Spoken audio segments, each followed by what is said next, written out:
Great band, as our guests always say. Great band.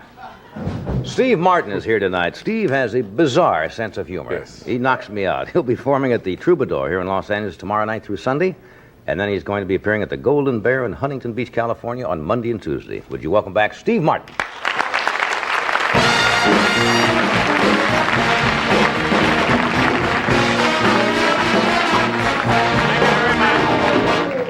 Thank you. Be starting in just a few moments. Just waiting for the drugs to take effect, and then. Okay, there we go. Now, I'm kind of excited tonight. I have a book coming out, and I'm pretty proud of it. It's psychological work. It's called How to Get Along with Everyone. I didn't work on it alone. I worked with this other jerk ex-friend of mine, and so I hope you get that. But. That's it. No, seriously, I do have a book coming out. It's titled How I Turned $1 Million in Real Estate into $25 in Cash. I hope you get that. So, we ready now? Okay, let's go. You know,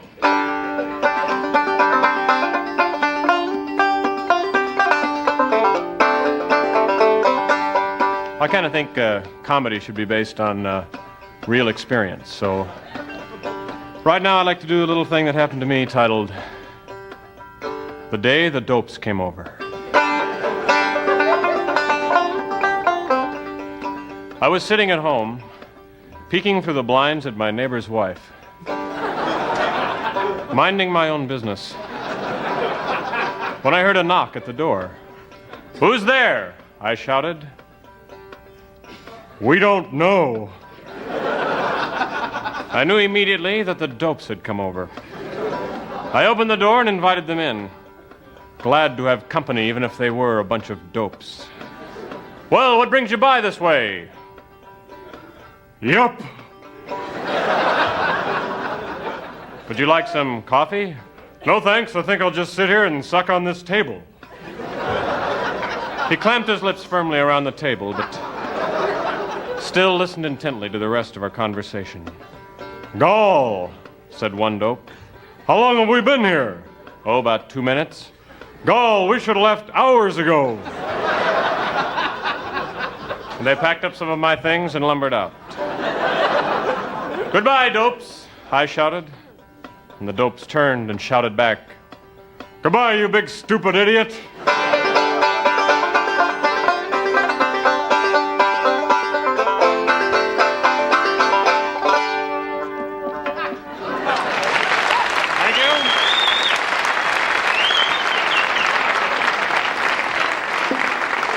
Okay, and now it's time for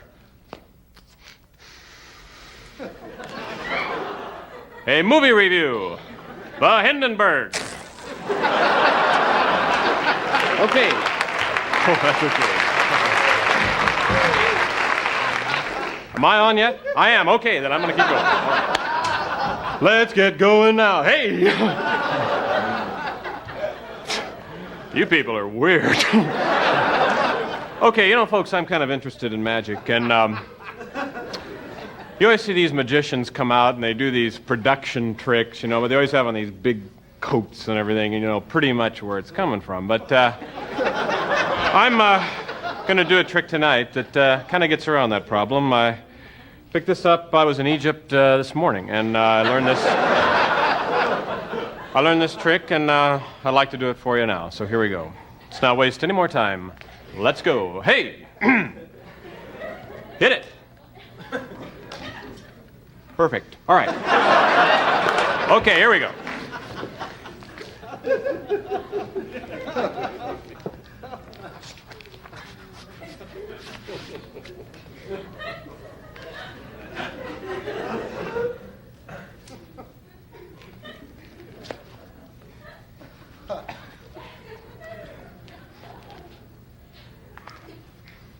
You still on? Okay. No problem on that. All right. Here we go. Okay.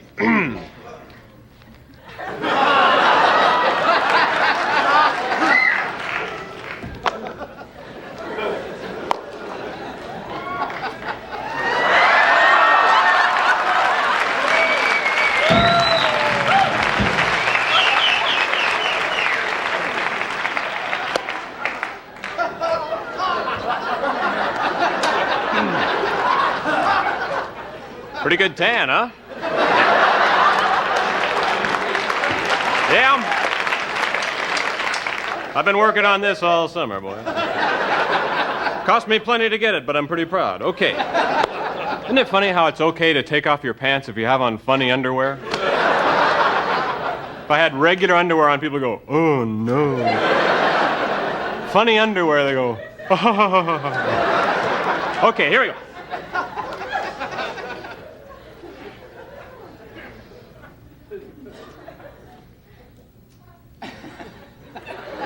Here we go.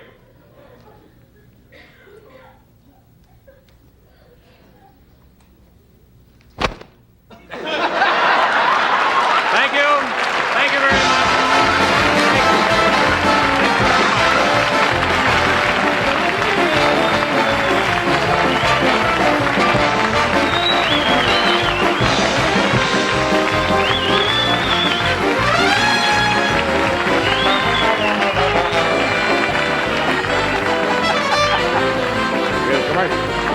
We'll be right back following this brief intermission as soon as Steve gets ready.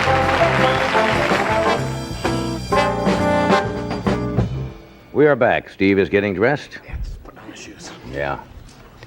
I see you all over the place. You're working every place. In television, personal real appearance, good. concerts, nightclubs. Johnny, I hope this doesn't offend you, but do you smell like a hyena, or am I just... I wasn't going to say anything. I thought it was... Thought it was me. Yeah. Animals do have a tendency to... Well, listen. Okay, I want to explain this. I thought this would be an interesting thing to do on the Tonight Show, which we're on now. When you're in show business, you have to have an answering service. And because you're out of town all the time, and calls are constantly coming in for work and things like that, so you have to have an answering service. But the ones that you hire for like $35 a month are really poor. You know, you call them, they go, hold, wait, hold. So you can't understand. So I bought a telephone answering machine that answers your phone. And this is a little beeper. I see. And you play this into the phone and it retrieves your calls. And you can leave it's a recording. You leave a little recording and with a little joke if you want, which I have on mine. And little humor when people call. Oh, yeah. And then they can leave a recorded message. So I thought it'd be interesting to do it on the Tonight Show. I haven't been home for like 2 weeks, so there should be messages. You actually call them? Yeah. To call them up here on the show and get the messages. Well, I didn't know what this So was. that's why I saw we it, and I rigged didn't this know. up. All right. And I thought it'd be interesting for the people to... We checked it out before, and somebody said the phone company could put a line in. Yeah. I thought it'd be interesting for people to hear what a professional comedian in show business, kind of messages that they get. So Let's give give them a call. Ready? Now, the first thing you'll hear is the recorded message, which is me, and then I beep this, and you'll hear it rewind, and then the messages will play back. Can I pencil and paper? Sure. In case I have. That's right. You're in case some work shows up.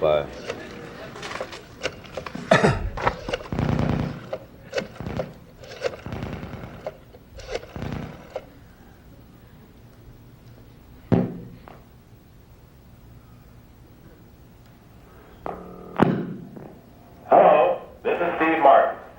I'm away from the phone right now, so your call is being answered by an expensive telephone answering machine, who is also, incidentally, my wife. So if you'll leave your message when you hear the beep, I'll be happy to call you back. Now that triggers the rewind. Should I rewind it? Now it plays back all the messages you got. Hello, Steve. This is Fred down in the garage. Yeah, we were able to fix that lighter. No problem at all. Cost about $8, I guess. Please call when you get in. All right.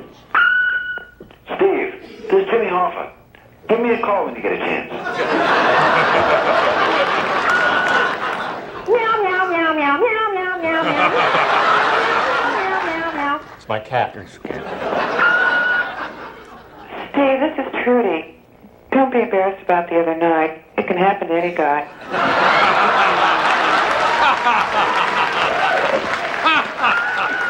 Hello, Steve. This is Victoria. Don't be embarrassed about the other night. Any guy. It doesn't mean you're not a man. Talk to you later. Steve, this is Bill. Don't be embarrassed.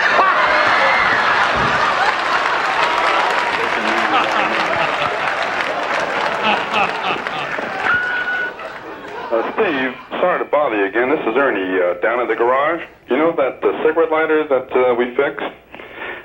We have a real problem down here. It's really the whole electrical system of the car. It's going to cost you about $350.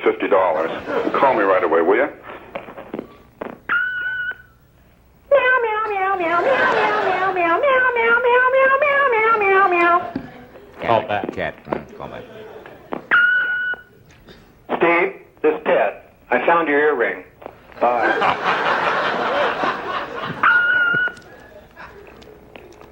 Hello, Steve. This is Ernie down at the garage again. You know, this car, we're having all sorts of problems with it. We're going to have to junk it out. It's going to cost you about $8,000. However, Steve, we were able to save that lighter. Come down here.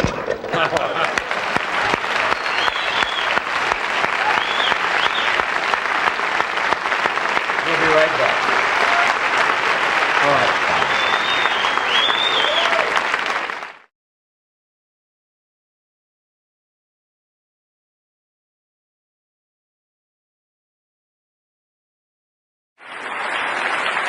Okay. Joan Embry has another visitor here. Joan? Now that I would not keep as a pet. Well, Right. you know, you hear everybody go, oh, and you can just see how wonderful they look when they're babies. And she's 5 months old. Is this a mountain lion? It's a mountain lion, puma, cougar, or catamount. All That's named. all the same family they've or got- all the same animal. You can Right. call it a puma, you can call it a mountain lion, But cougar. it's all the same, different names for the same cat. Native through Canada to Mexico and some left in Florida. There are not very Oh, many of look them at left, that. although they do breed in captivity. And the problem is that people see them and think they want one, and they're going to grow up. She'll be over 100 pounds as a mature female. The males get up to 200 pounds. And they've been in the news quite a bit lately because a young 5-year-old girl... She doesn't mind this, does she? No, she's pretty good yet. But she's also had daily training from the time she was a very young animal, and with professional trainers. And she needs to be handled appropriately now so that she doesn't get rough. Because what starts out as play gets Oh, to she's be very staring. rough. She's staring over here, right? Well, you have a remote control, right? Yeah, on your somebody told me table. about this. We're going And to show you what happens because they still, even though they haven't been trained to do this, right? She was bottle raised, hand raised by people. She has never hunted. She's never lived in the wild. And I want you to see that the behavior is instinctive to hunt. And if you bring out They her gave me this remote control device, and if mechanical rabbit, they'll set it out there. Now, if I move this, chirpa, chirpa.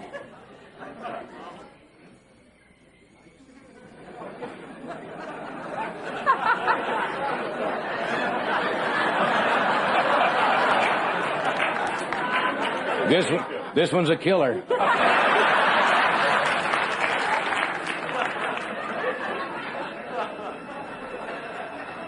Okay. Ready? Yeah. A born hunter. This thing would starve in the wild, Joan. What do you... I thought this animal was going to attack this, That's one of the problems, though, is sometimes they do, and people think they can... Look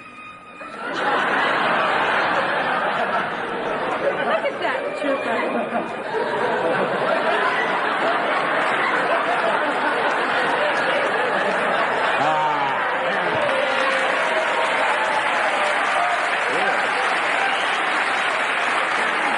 Well, it just goes to show you that animals are I had to drive the prey right under her legs for her. Well, she hasn't done this before. What do you expect, folks? That they are unpredictable. You never know what they're going to do.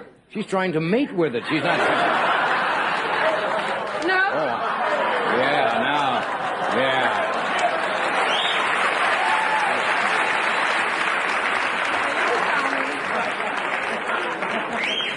Congratulations, your first kill.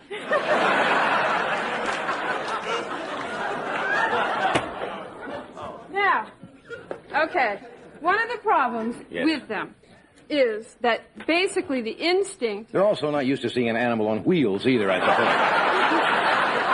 in a Most of studio- your jungle prey they eat do not have little wheels. throws with them an off. audience.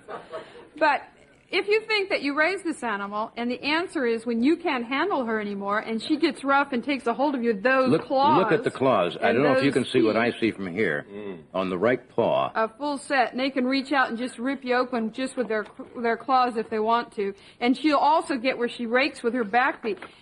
You know, if you think the answer is just to turn it out into the wild, well, that really isn't the case, because they don't always adapt back to a wild environment. Some people remove the claws to make them safe, and then they can never be a cougar. They can never be introduced with other cougars. It's a beautiful animal. Okay, we're going to take another break. We're going to come back. Then we have a rather large snake. Found in the backyard of San Fernando Valley. You what? It was loose.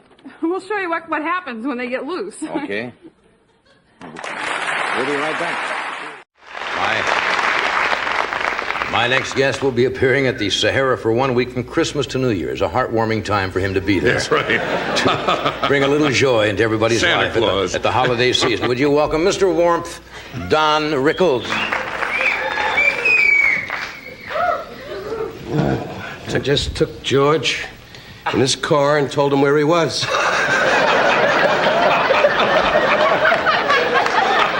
I got him out of here before you got out. He was a sweet man. He went back. He said, Dan! I kicked him in the leg and he went away. He's a charming man. I'm going to put him in a home so he don't bother anybody. George is very nice. He's a sweet man. Don't you just hope we get to be that age? Yeah. Well, no, I'm not. Well, you will, because you have nothing on your mind.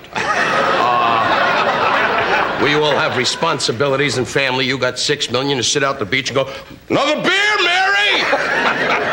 And he's not even married to Mary. Joanna's the wife. That's right. Yeah. She wasn't at the affair last night.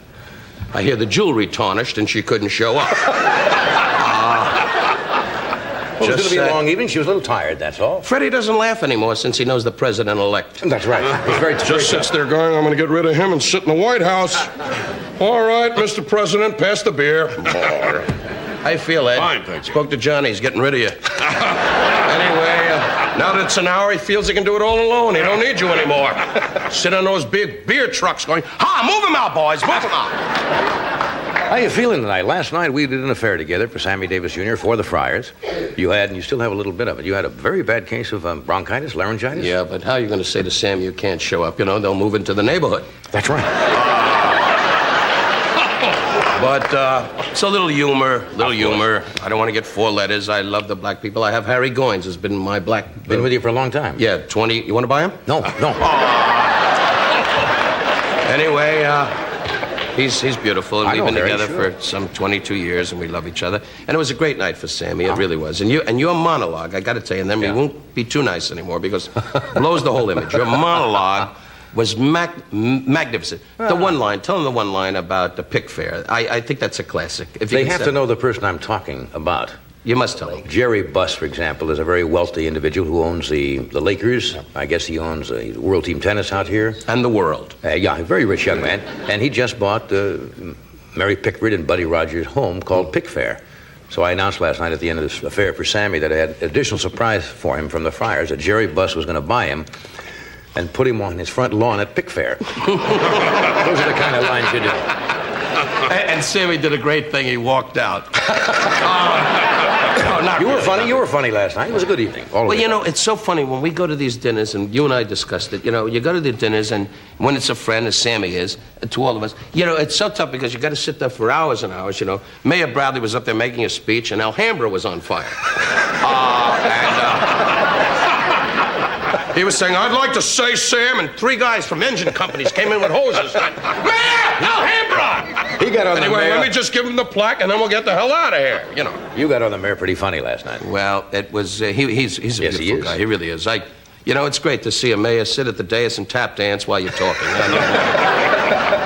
You don't see that too often. I mean, he was a wonderful guy. He really is. You know what I want to ask you about? Surely. Want to That's ask? the whole idea. We're not going to sit here and stare at each other's outfits. That's right. That is a cute outfit. As you get older, you start to go for the sports jacket and slacks. Yeah. So. And as you get older, you start to go for those Mickey Mouse suits. What are you talking about? Now, this is the toy Johnny Carson outfits that are made in Buffalo for $2. With the thin lapels and the cute little shirts, and in the back he has a fake dickie and there's no outfit. No fly, no front, just a little... Underneath he's wearing jeans and a dead cowboy suit. A dead cowboy suit? Yeah, well, they don't know. Of course, I understand that. Never ask you what you mean. We're not going to make this a question and answer. That's Hit the right. buzzer and win 2 trips to a luau. That's an Now, island. you went to England and you entertained for the royal family? Shut up, Freddie. If you knew more than me, you'd be a guest. Anyway, You don't see him over here. No. do you? That's right. I love that. Ever since he did Bozo, he's drunk with power. It's Bonzo. Bonzo. Here's your Bonzo. Bonzo this. Bonzo. Bozo. Bozo. It's the same darn thing. Bonzo. I don't follow apes. I'm a Jew. We own the whole zoo. What do you know from one little That's chimp? right. That's right. You went to England to entertain the royal family? Well, Princess Margaret? it wasn't exactly that way, John. Yeah. What happened was Bob Hope, who was a personal friend of yours and mine. Certainly. Does he know you? Yes, he was quite. Probably saw you on one of the floats. Anyway, as you can see, I got the Doc Holliday disease. Yes. Little consumption there. Yeah, Vic Mature falling off the cab. Pow! Anyway, so we went to London with Bob Newhart, who was great because he takes care of the luggage and the passports. He keeps going, you can come into the country. Anyway, and that's in England, and they talk like that because they're all from India. Welcome to our country. Anyway, and they all got turbans on their head. Mem Sahib, welcome to our country. And Margaret Thatcher is on the corner going, don't talk like that. Anyway, I give her a cookie and she goes away. She's really... Well, we had a wonderful time. Tell us about it. We went to the Ambassadors and had a few drinks, which you don't drink anymore, and you don't drink anymore. May God give me a stroke if they don't drink. Anyway, so we went to the Ambassadors, and Bob had a scotch, and I had my few vodkas, and we enjoyed. And then we did the gala. The opening night was the gala. That's It was what it 4 was. days of golf. My wife said, Barbara said to me, listen, we never get a chance. You never do these things. And you don't like those things. You don't like golf competition. I know that. Or bowling. Ed goes to anything. A dead moose hangout. Anything, you know. 2 falcons in heat on a road he shows up for, you know. But I don't usually do that. I'm very self-conscious about that. And my golf, you know, I love to play golf. And I'm not too good at golf. You're terrible. Right. Good. You didn't have to zap it in that strongly, but I am terrible. But I love it.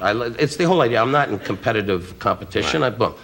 So I got to the golf course, and the punchline was 15,000 people are watching. We were up all night at the Ambassadors, a wonderful club in London, with John Hill, who was like the Sydney... Is it John Hill? John Mills. John Mills, sorry. And he's like the Sydney Grinch. He'd go, we're going to have the pheasant under the duck. And Bob Newhart, who's a wasp from the Middle West, kept saying, do you have a Pepsi? I got to do a commercial? Yeah. I can do a commercial. Sure, to keep that big estate going. That's right. So those hunting dogs don't die. Now, I want to know, in the time we have left, how Princess Margaret reacted to you, not having probably known you and known your humor. Well, what happened, in all fairness, Bob Hope presented me like, and as always, as you know, it's a custom for some reason, which I'm flattered by, and you've, and I've said this many, many times, you've been my ace in the hole, the guy that got me really rolling in this television world. And so they knew me from your show over in England. That's the truth. And Dean Martin's show. That's the 2 things they knew about me.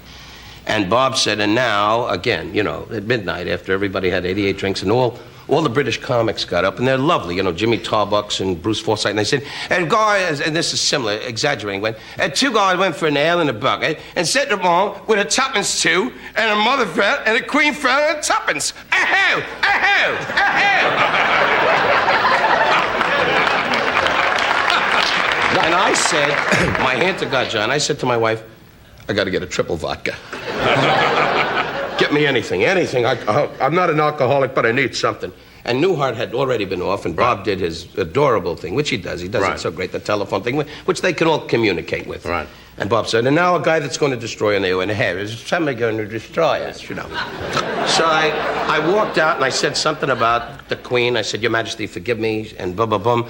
I said, look, how'd you get all the jewelry? How'd you get so rich? And blah, blah, blah. My mother's living in 2 rooms in Miami. You have a big house with a flagpole, and I'm getting fed up, and boom, you're sitting here laughing, and they're all going, aho, aho. And they keep checking with her to see if it's funny, you know? And she was sitting there quietly having her martini going, aho, aho. And the whole evening, everybody's going, aho, ho, ho, ho, ho, ho, ho. So I didn't know where the hell I was. I kept going, how? And Newhart kept saying, get the cab. Punchline, show's over. We sit down. I said to my wife, as we all do, we have three of us being married, and the wives really have a lot to say. And my wife quietly said to me, absolutely good. Just cool it. Just cool it. Be relaxed. You did good. Boom. I said, Barbara, I'm so nervous. She said, forget it. Guy comes in and said, would you come and meet Her Majesty? Her Highness, she'd like to meet you. I said, who? What? Who she want to meet?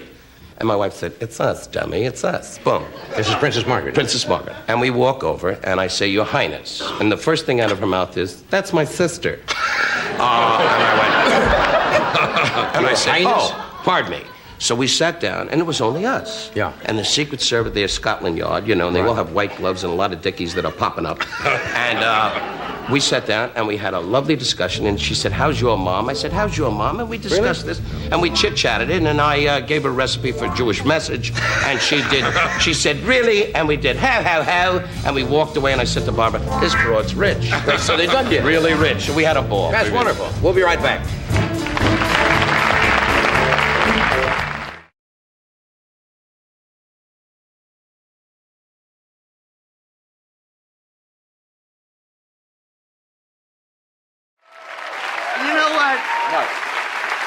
I should really put you on the spot. Why? Because you'd never say no to me about anything. And you might have told Martina no to come up to the tennis. Yeah. But I think next year you ought to come up to the Aspen Club and do that. It's for good charity. I know it is. She's got a charity for children and the mental health. I wanted to come there. I had something else that weekend. Right? What do you mean you had something else? How could I had another engagement. All right, now you got a year notice. Okay. Would you come? Sure. That's it. Martina, John will be there next year. That leaves me out. Anyway. I've been hornswoggled, folks. Yeah. Or snuffered or whatever. Anyway, I'm going to tell you three animal stories. Animal stories, all right. Yeah, okay. The first one is a guy's driving a car, and he's going about 40 miles an hour, and he looks out, and there's a chicken running alongside the car. And he looks, you don't believe a chicken, and he goes a little faster, and he looks, the chicken got 3 legs. See, now he hits 55. He don't go more because they hadn't passed the law yet that certain places you can go 65. 55, the chicken shoots in front of him, cuts in front of the car, runs up an alley. This is also farmer stories. Yeah. Yeah. He runs up the alley. Guy turns around, goes up the alley. Farmer standing with a bib overalls. Can I help you? He says, yeah. A chicken with 3 legs was going so fast that he passed my car, run up in your alley. He says, I know that. That's my chicken. I raise 3-legged chickens. He says, why? He says, do you like a drumstick? I do. Does your wife like a drumstick? She does. Or perhaps you have a guest. Maybe Ed comes over and likes a drumstick. Gee, I never thought of that. How do they taste? He says, we don't know. We never caught one.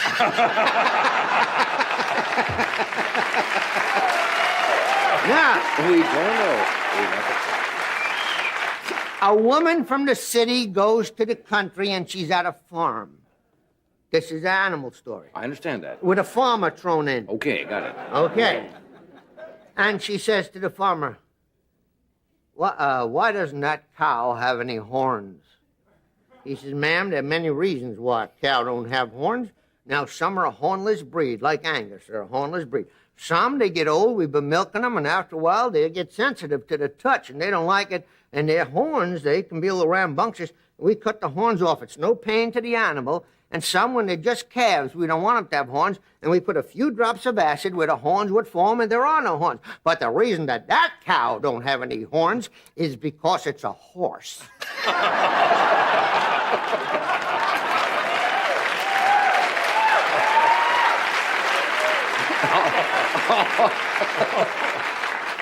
See, that had an animal and a farmer. Very good, a combination joke there. Okay, this guy is hunting for ducks.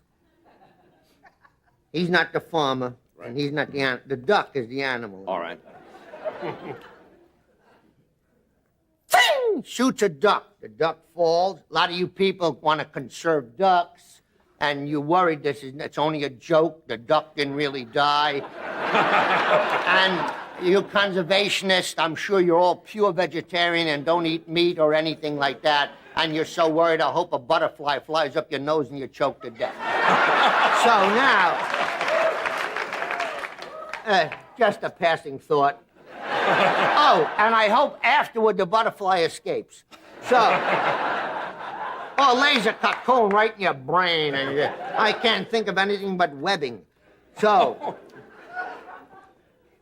now this guy shoots a duck and it falls and hits a barn and goes into a guy's yard. So this guy he climbs over the fence and he goes into the yard and he's trying to get this duck. And this farmer come out, big guy, bigger than the guy with the chickens. Big guy. He says, "What are you doing in my yard?" He said, "I come to get the duck." He said, "That's my duck." He says, "It's not your duck." He says, "This is my yard. That duck fell, hit my barn." He's laying there. He says, "Yes, but it's not your duck. I shot the duck. I've been out hunting for a couple of days." He says, "Give me a break. You know, I'm from the city. You're from the city. Well, you don't understand about property, do you? It's my property. It's my duck. However, I'll give you a chance at the duck. We can settle this country style." He says, "Country style?" He says, "Yeah." "Well, how do you settle a country style?" He says, "How? I kick you in the groin." The guy said, "Oh." "And then you kick me in the groin. And we take turns kicking each other in the groin. Who's ever left keeps the duck." The guy said, "Well, if that's what I gotta do." The farmer says, "I go first," and he hauls off. Wham! And the guy goes, "Ha ha! Ha ha! Whoa! Whoa!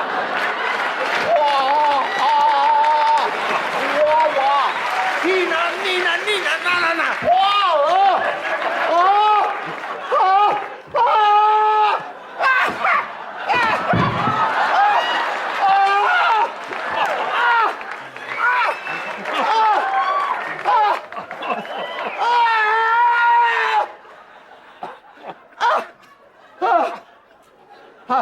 About half hour has passed, and he says to the farmer, well,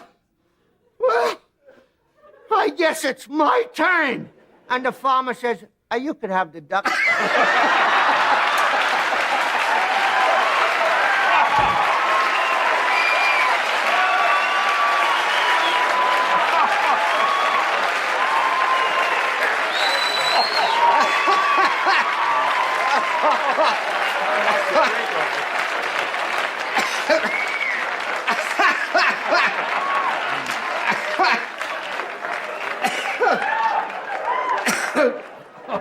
That is First time I ever see a duck have a drink. God, that's a funny story.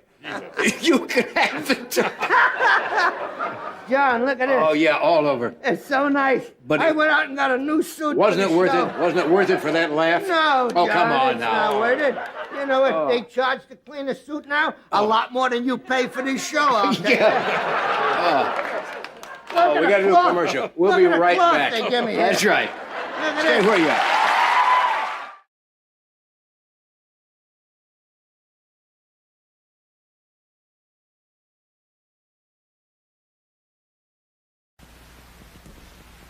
The following program is brought to you in living color on NBC. From Hollywood, The Tonight Show, starring Johnny Carson. This is Ed McMahon along with Doc Severinsen and the NBC Orchestra, inviting you to join Johnny and his guests, Joel Gray, Karen Valentine, Carol Wayne, the mighty Carson Art Players, and Muhammad Ali and Ken Norton. And now, here's Johnny.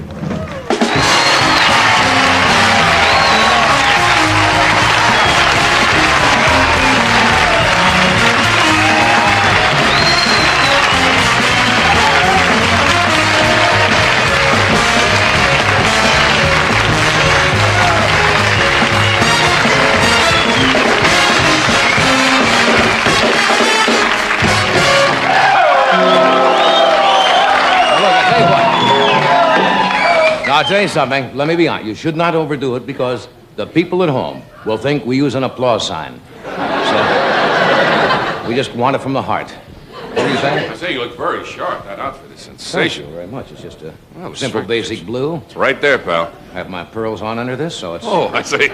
You had quite a night last night, I understand. Yes. You went to see Super Chick. Yeah. Then later on, he went to see the movie. We have tonight on the show, as you probably just heard Ed announce, we have Muhammad Ali and Ken Norton, the gentleman who defeated him in the last go, and as you know, they're going to fight Monday night. So since they're here tonight, both together, we thought we would have a little contest. For the person who laughs the most during the monologue, you'll get to meet Ken Norton and Muhammad Ali and get their autograph. For the person who laughs the least gets to go 10 rounds with both of them. You all want to go 10 rounds with both of them? Well, what's in the new? We got a big sketch tonight. Did you tell them what we're doing tonight? I didn't tell the audience at home. Well, the mighty Carson art players tonight are presenting their version of the original movie did great. Yes. You know, with Ronald Colman, wasn't it? And, yes. But the one at the box office currently has not done too well, so we're going to make up for that tonight and do our version of Lost Horizon for you. You don't care about that either? Well, let's see what else I can get into. Did you? Band is going out already. Bobby Riggs, who was on our show a couple of weeks ago, as you know, is going to play the big tennis match with Billie Jean King. I was supposed to come up soon. There seems may be a lawsuit on that. But he was on the cover of Time magazine this week. Did you see that? And he's a hustler. He admits it. He's been eating dog food for the past 2 weeks. He's trying to win that $100,000 from Skippy.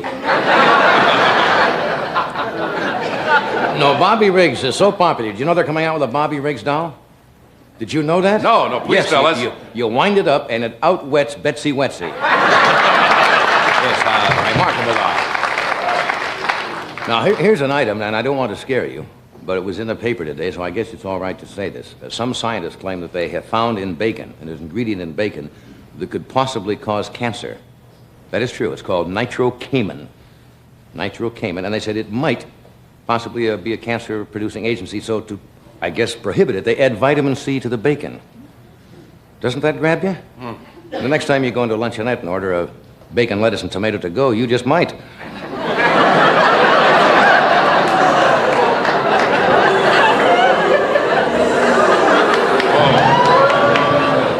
They're risking 10 rounds. I don't care. I guess they feel physically fit tonight. Here is the item of the week. It's another little department I have in the monologue, the item of the week. This was in the newspaper. Several years ago, it seemed some lady in the state of Nevada leased 5 acres of land from the federal government at $100 a year. You know, the land is sitting out there worthless. Now the government is trying to get out of the deal. Did you see why in the paper? The lady has she's running on the land. She's using it for a bordello, or a house of ill repute, as they say. And the government wants it back now. And it's out in the middle of the prairie, you know. And I want to tell you out there, seldom is heard a discouraging word.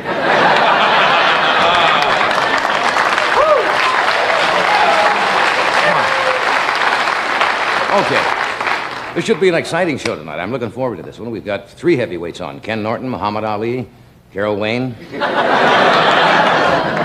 got 4 heavyweights. And Joel Grey, who's about as hot as you can get in the entertainment business right now, coming off of his Oscar award-winning performance in Cabaret. We have the lovely Karen Valentine. And the 2 gentlemen who are going to fight money. So thank you for coming. We'll be with you in just...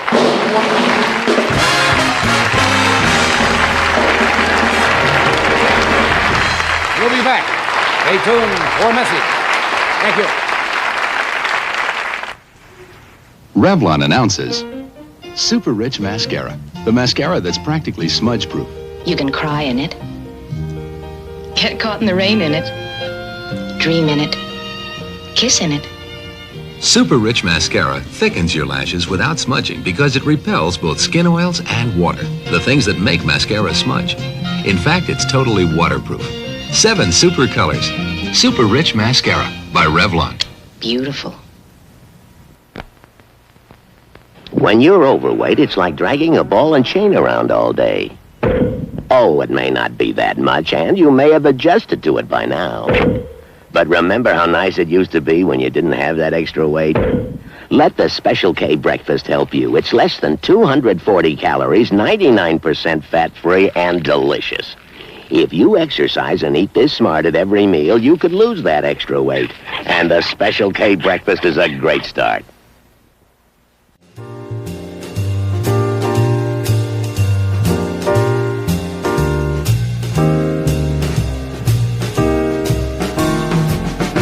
we are back. As I'm sure everyone here knows, Ken Norton did something that many people believe could not happen. He broke, as you know, Muhammad Ali's jaw and silenced a gentleman for a while who a lot of people believe talks in his sleep.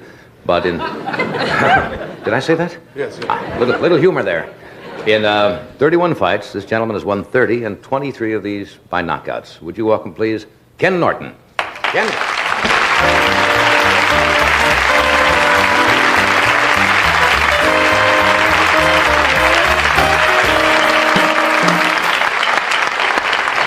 Good to meet you. Pleasure mine. Yeah. Really mine. And by the way, I might explain why Ken is dressed like this, because and when Muhammad Ali, you were forced to later on. Who on our staff forced you? I want to meet that person, whoever it is. We're going to have what they call a preliminary weigh-in a little bit later in the show, which we thought would be interesting, and is not the official weigh-in. Why do fighters, especially in the heavyweight division, get weighed in before the fight? Because there's really no limit, is there, as to what a fighter can weigh if he's a heavyweight? There's really no limit, but it's a formality. Mm-hmm. And my normal weight is about 225, 230. Is that right? And I train down to about 2.6 for each fight. In other words, you drop around 20, 25 pounds. Right. And that's by working out and... That's by running 6-7 miles a day, working out in the gym, and starving. How long now before a fight do you go into what you call serious training? I know you do a certain amount of road work generally, and... Normally I train about 4 to 5 weeks, but for this one I've trained 8. No. 8 weeks for this one? 8 weeks. Any particular reason, or you think it's going to be tougher? Because I'm fighting Muhammad, that's why. No, because you're... How do you think it's going to come out Monday night? How do I think it's going to come out? I think it's going to be a very interesting fight with his dancing and my fighting. And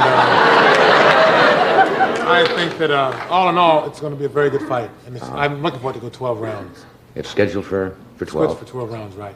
Yeah, now last time you fought, of course, at least they say he fought a major portion of that fight with a broken jaw. And yet you... he said that. Yeah, that's what he said, right. Most of the fight. And a lot of the sports writers kind of got on you saying, look, you didn't even put the man away when you had him in that condition. Nobody else has put him away. Frazier hit punches a lot harder than I do, and he dropped him once, and it took him 15 rounds to get him down. And we only fought 12. That good excuse? That's good. Whatever you say. I'll go along with anything. I'd like to ask something. What his diet is? He said he diets. What do you eat in a day? What's it concentrate on? Steaks? Well, normally I eat about 3 or 4 times a day when I'm not training.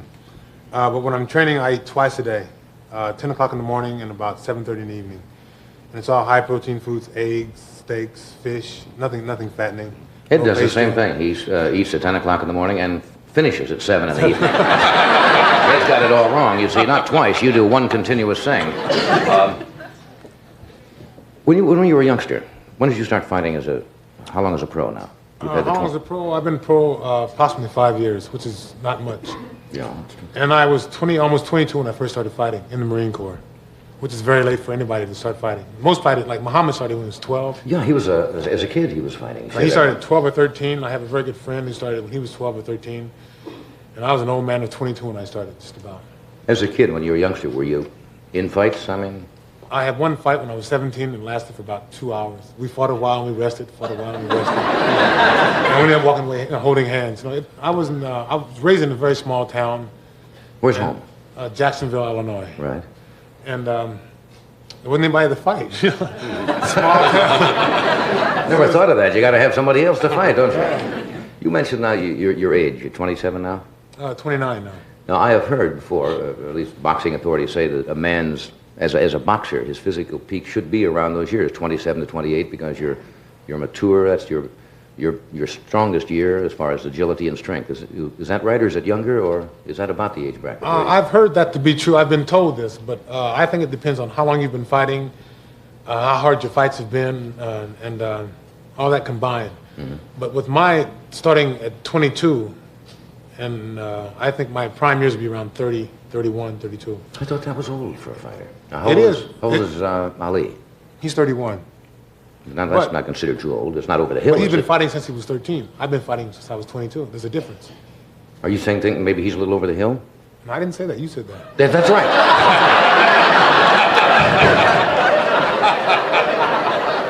I know somebody said that. 31. But so just the fact that he is has been a fighter longer, has taken more out of him? Would that be fair? I would say that it's a very hard grind. You know, it's a lot of sacrificing and so forth, and one gets tired of the strenuous thing of training all the time. Is that the toughest thing, to stay at a condition to get ready to go? It's tough to get there. Like, between fights, I tear myself down, you know, physically. By gaining weight, eating donuts, chasing women, whatever. And I'm human. In which order? Chasing women or? Switch off. You know. No, in other words, when you get into training, you stay away from women entirely. Serious training. How can I say this nice? I've abstained for 8 weeks. I've been up in the mountains for 8 weeks with nobody but me, myself, my trainer, my 3 sparring partners, and the cook. Who's the cook?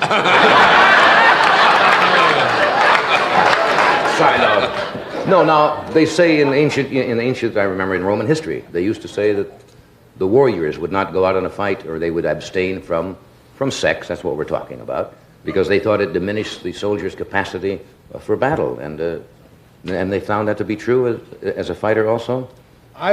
Some trainers don't believe that, but I've been told that since I started. So it's partly mental conditioning, plus the fact that I'm preaching every day. My trainer Eddie Futch, he preaches it to me. Don't do this, don't do that. And I think if I went out and done something, that it tears down my endurance. Right. So therefore, I just abstain. It's a conditioned reflex. And that's the discipline anyway of getting ready for something like this. You have to sacrifice something. You never get something for nothing. Absolutely. And if the lady's going to be there beforehand, she'll be there when I get through. I hope. Not always. Well, that's a different. I'm not fighting, so it's a different. If she cares anything, she'll be there. If not, you know, you're absolutely right. The ratio in LA is what, 8-1? The ratio in LA is 8-1. Something like that, yes. So there's no sweat. No problem. Okay, let me do a commercial here, and we will meet, as they say, your worthy opponent afterward from one of our sponsors.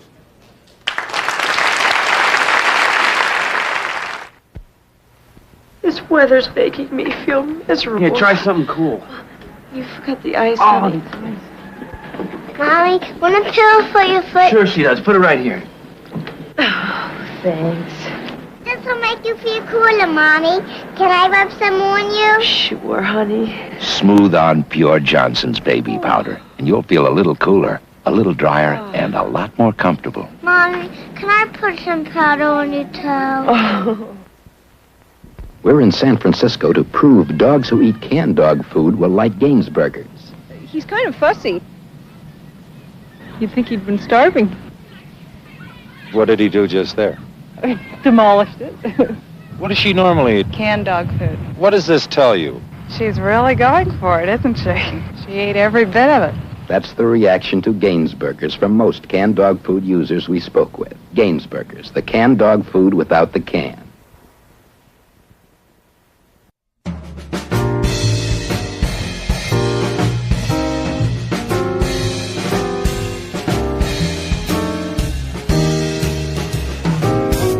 Muhammad Ali has been on the show, I suppose, 6 or 7 times, and he is usually introduced first, but we thought it was only fair to introduce Ken first tonight since you beat him the last time out. Fair enough? No argument. Okay, would you welcome Muhammad Ali?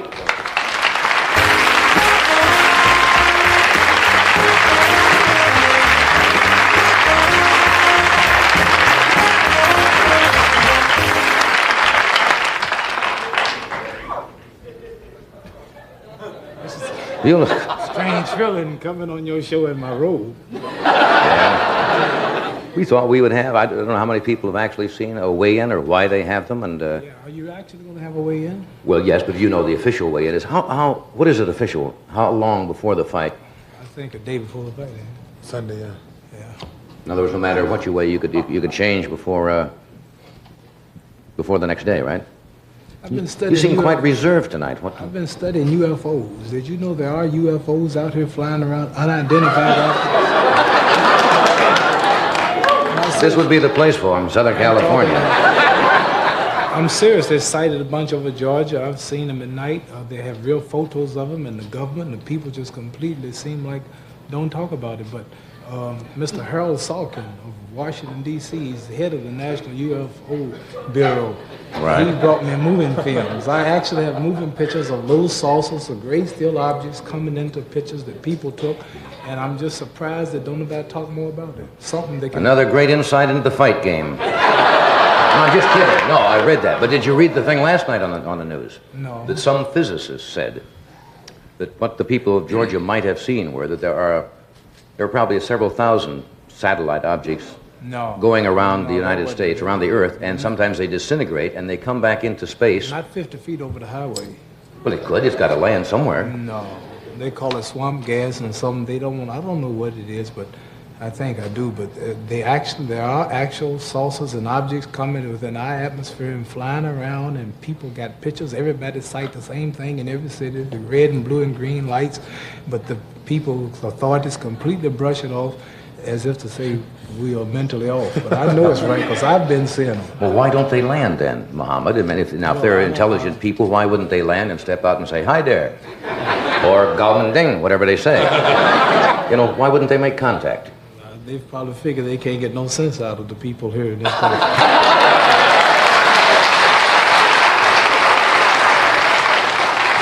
We've never talked about that on the show. I didn't know you really believed in UFOs. Actual photos. I have moving films. Yeah, but motion picture film, and you're smart enough to know that in still pictures they can phony those up. These are not phony.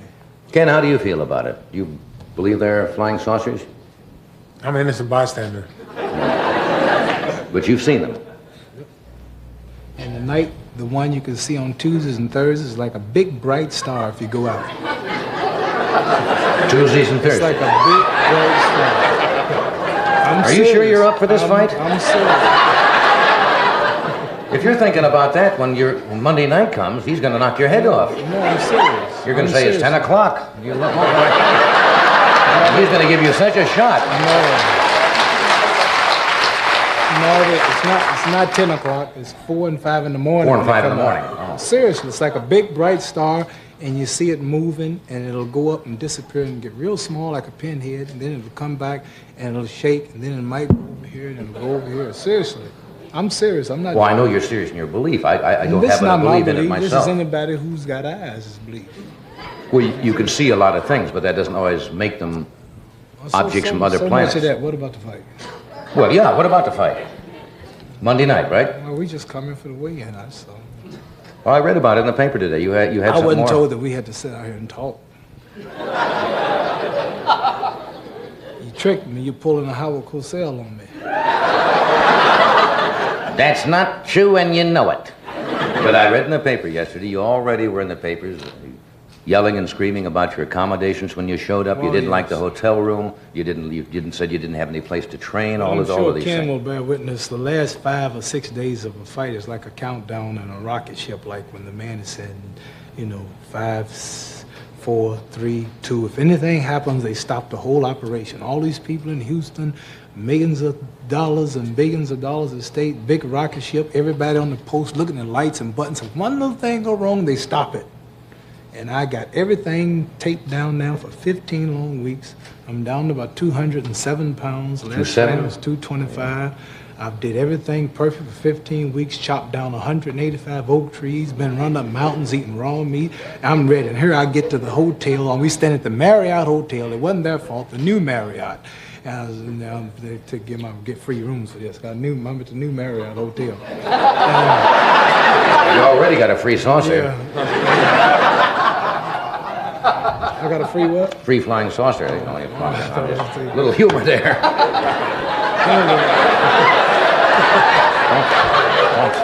We come all the way here, and I get to the Marriott, not their fault, for some Don Frazier, some boxing promoter here. And they put me in a ballroom with chandeliers and carpet and drapes, and they say, here's where you train. And some of the is putting up a little amateur ring, and I'm ready to train, I'm ready to go. So we start, get on my bus, go back to Deer Lake, Pennsylvania, to my training camp where we have log cabins, we have wood, and we have rocks and coal, and everything is rugged, and mountains and trees and fresh water and well water and fresh air. And I come here to the hotel, and all this plushness, it just don't fit. What did you expect at the Marriott? Well, I didn't know I was going to log cabins and mountains. Are you taking this fight seriously this time? Mm-hmm. You really are. Because you said yourself the last time you didn't train and you didn't take I it trained. I didn't train. But you didn't like train I seriously. should. I didn't eat like I should. And Ken saw me around the hotel every day, entertaining the fans. In the gym, he would train. I was joking and telling jokes and laughing with everybody. And I owe it to myself and the public to train at least once in my life. I hate training. I hate the idea of the hustle and bustle and training camps. I've always avoided it. I've never really trained for a fight. This time I've actually had to train because it's do or die. Yeah. Ken's a good fighter. To break my jaw, you have to be good on any condition, and I have to be ready. Right. So for once in my life, I'm going to say I've trained for at least one fight, like Rocky Marciano did, and Jack Johnson, and Gene Tunney, and Joe Louis. They really trained. Now, Ken says this is going to go 12 rounds. What do you think? It might. We can't tell. Are you not going to make any more predictions like you used to? No, I'm not predicting because it puts me on too much of a spot. And even if I win the fight and miss the round I predicted, many people consider that a loss because I'm so accurate.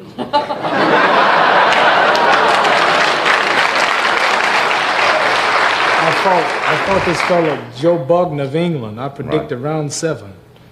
Beat him good for 12. Many of them went out, he missed a round. Well, we better do the preliminary weigh-in. You want to wait, Ken, and we'll go on over here. Both together? Shall we have a preliminary weigh-in? And see Usually we have somebody to weigh us. I'll be Johnny Carson weigh us. I'll weigh in. Are we all? Yes, we'll make it official. Well, here we are at the weigh-in. I've got to set this. Put that at 200. What? 200. All right. There we are. Is there any protocol of who weighs Could you first? check this first and make sure the scale is accurate? Scale is accurate. We have checked. Let's make sure it's accurate. Hold it, wait. Yeah. Hold it. No, wait. See, it's a little off. How's that? Well, let's wait and see. You're agitating enough. You I got don't to want Always been just like white folks. Like to get two color folks fighting. That's right.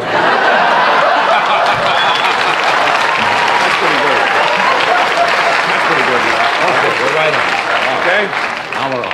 We've been doing this for 400 years, getting us fighting. Now, I'm going to put this up to 200. You want to take your... Who's first? You go first. Want to go first? I'll go first all right. since I got whooped the first time. All right.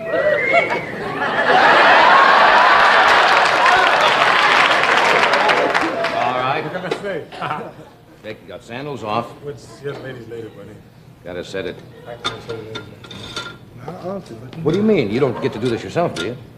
I usually do. Oh. Fine with me. Yeah, you can move it on over easy. Be real easy. Okay, come on.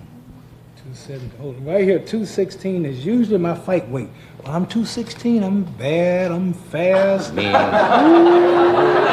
fighting at 216. Now we're gonna see how much farther we can go. Go one more. 250. Hold it, didn't move. That's 214. 14. Hold it. Wait. 213. He ain't moved yet.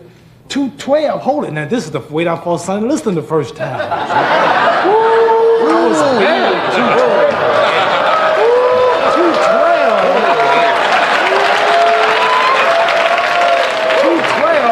Hold it, man. All right, I'm serious. All of y'all who know that's what makes him so mean. They said I was fat. They said I was fat and I was all washed up and I can't do it no more. Going down to 211. 211. Uh-oh. I know it's starting to move. It's starting to move. Oh, wait. Try 210 easy. I got 210 and a half on here right now. Wait. We got a little more. 210 and a half. And, that's what you weigh right now. 210 and a half. 4 more days to work. Right. 210 and a half. 210 and a half. You want to come in? I'll tell you what to do. Let's don't touch it. Let's leave it here and let Norton stand on and see what happens. All right. See if he might be heavy or lighter. Ain't no way. Ain't no way. He got too much weight Ain't no on. way, buddy. Forget it. He got too much weight on.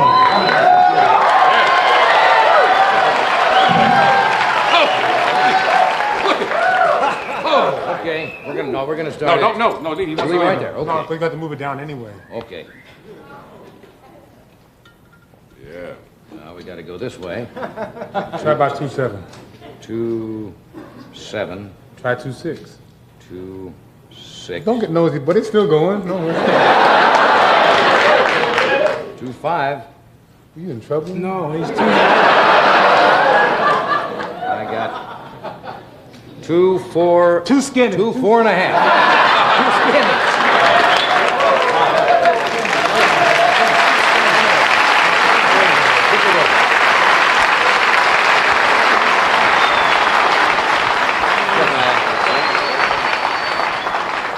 So we all know this is a preliminary weigh, and the actual weigh-in will take place on Monday, the day of the I'm fight. good for about 3 more pounds. You're about another 3 pounds lighter, so you'll be down around 207. About 270. Something like that, and Ken's going to come in at about...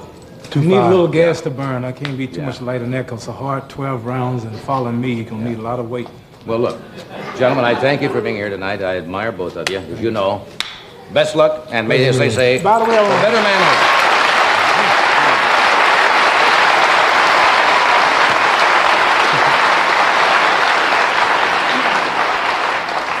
We have a boxing friend in prison out there somewhere in New Jersey. I forgot the exact prison. Just want to wish him luck in his appeal. They got him for manslaughter. I don't know the case, but many people say that he's innocent. Many of the detectives say he's innocent, and they railroaded him. And his name is Reuben Hurricane Carter. So I want to make that announcement. I don't know the case, but let them make up their mind. Thank you, Ali. Thank you. Thank you. Good luck. Good luck. Oh.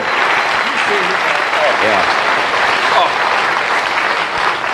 I want to tell you, when you talk about physical conditioning, both of those gentlemen absolutely look superb, don't they? Because Ali is slimmed down. If he was 225 the last fight, that's a lot of weight to lose. How much money would it take for you to face one of them in the ring? There is not enough money in the East. world. We will return. Are we going to do the big sketch after this? What? Mighty Carson, not Carson. All right. After this word, we will be back. Here's a pause for one of our friends. And then we'll... I'm Yogi Berra, and I believe in haircuts. We're Yogi Berra's sons, and we believe in hair. I believe in tradition. And we think things need a lot of changing. Take Yogi's advice. Stay on the ball. Take Yogi's son's advice. Have yourself a ball. Jockey brand white underwear. Jockey brand color underwear. White. Color. White. Color. White. Color. Where did I go wrong? It is amazing that something so delicate can be so powerful. A rose speaks to a woman like no other flower.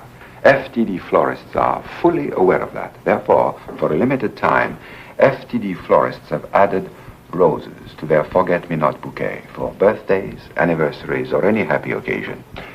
Gentlemen, let the rose speak for you. FTD, your extra touch florist.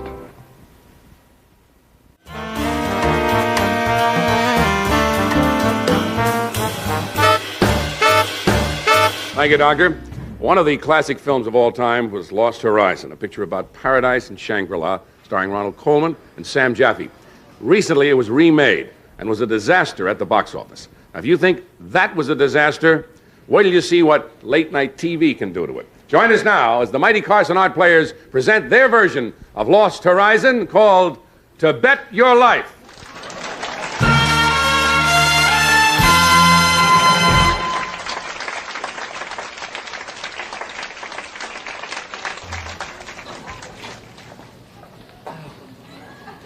Excuse me, we've come a long way. Our plane has crashed in the Himalayas. Yes, and we're lost. Where are we?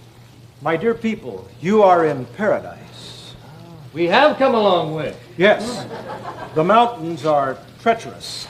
Oh, no, we climbed up the stairway. What stairway?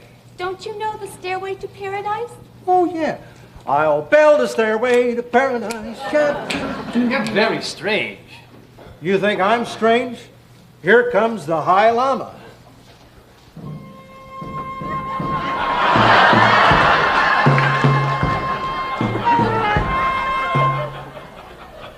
Welcome to Shangri-La. You are in paradise.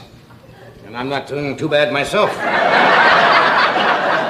I am the High Lama. Hi, Lama. Hi, Lama. See, I told you.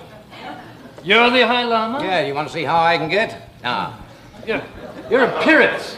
It's very strange. Yes, 300 years here, and I still can't beat the Frizzies. Now, I'm Dr. Robert Forsyth, and this is my fiancée. And this is paradise. Where are you from? Burbank, California. Then to you, anything is paradise. Please. My Lama. We are engaged. We are not. I don't even know you. I'm a wise man, and it is written in the stars that you two are not meant for each other. Your astrological signs do not gel. Impossible. I'm the sign of water. And I'm the sign of fire. Then together you shall make gas. I am old, Dr. Forsyth, like that joke. And I have selected you to replace me as the ruler of this lamasery. I am 271 years old, and I shall die soon. You are going to die, Lama? Die, Lama? Die, Lama! All right. You say you're 271 years old? Yes. You don't look over 140. I look young because I have found the secret of youth. This is the youth, and you can guess the secret. What a great philosophy. Yes, it is. I also believe in meditation. Every morning I take my staff and climb to the top of the mountain. But you're an old man. Can you still get the staff up?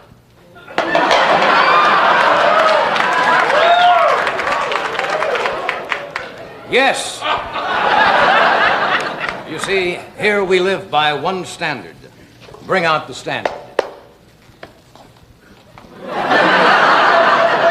This is our standard. We all try to look better than this. And if we can't, we throw ourselves into a cobra pit because there's no use in living. Would you get back in the cave, please? You're a bad news-living man. You're hurting the place. Look, this is all very nice. But we must get out of here. How do you get out of here? I cannot tell you. I am the High Lama. Hi, Lama.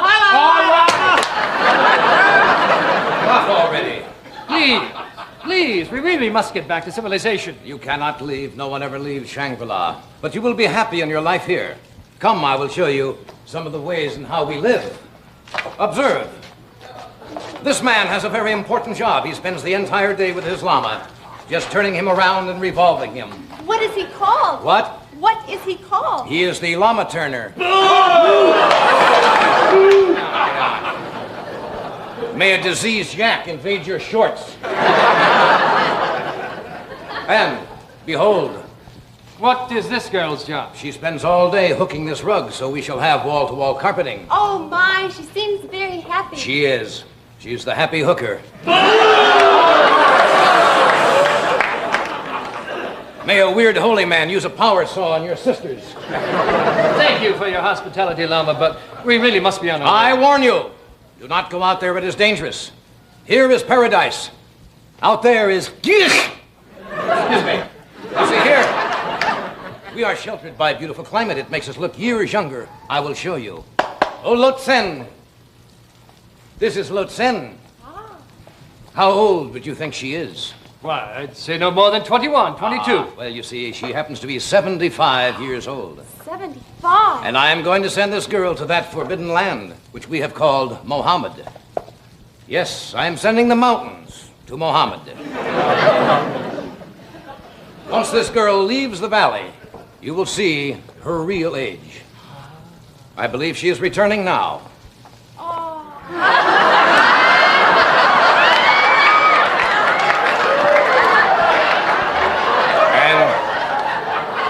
Tell me what happened. It didn't go all the way. I know how it is. Yes, good luck. Well, we're convinced. I'm going to stay here forever. I've got too much to lose. So true, so true. Yes, and since we're staying here and you're so wise, yes, I've been seeking the answer to that eternal question. What is life? I would tell you what life is. Life is a bird on the wing. Life is a leaf on a cow. Life is a chicken in a basket. Life is a fruit in the foyer. Life is a walk on the wild side. Life is a cobra in your topcoat. Life is a weekend in Barstow. A margarita in your girlfriend. Life is a clinic in Newark. A stranger in your alley. A surprise on your lawn.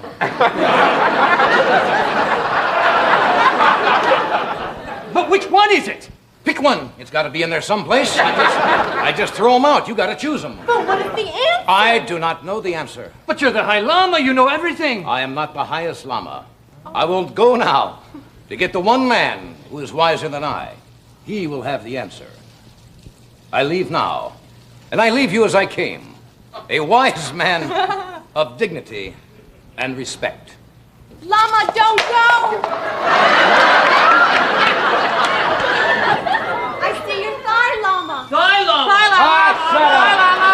I leave now. Goodbye. Bye, Lama. Stick in your eye, Lama.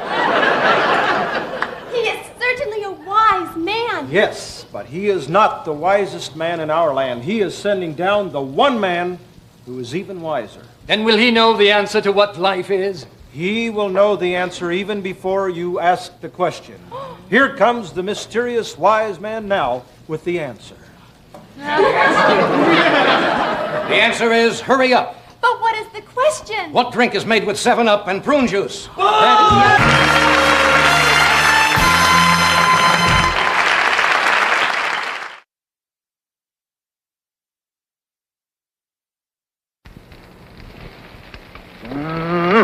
To me, steak is something mighty special. So I treat it special with A1 steak sauce. I think A1's the difference between just eating steak and really enjoying every bite of it. You know, for me, there's only one steak sauce. A1 and steak. Nothing better together in the whole wide world. A1 and steak. I like it. Yeah! When you drive a chuck wagon, you get to know your dogs. And there are two kinds, nibblers and gobblers. The nibbler eats slow. He likes chuck wagon dry, so flavor stays fresh and delicious all day. The gobbler eats fast. Warm water makes tender chunks, crunchy nuggets, and tasty broth. Chuck wagon, the one kind of food for the nibbler or the gobbler.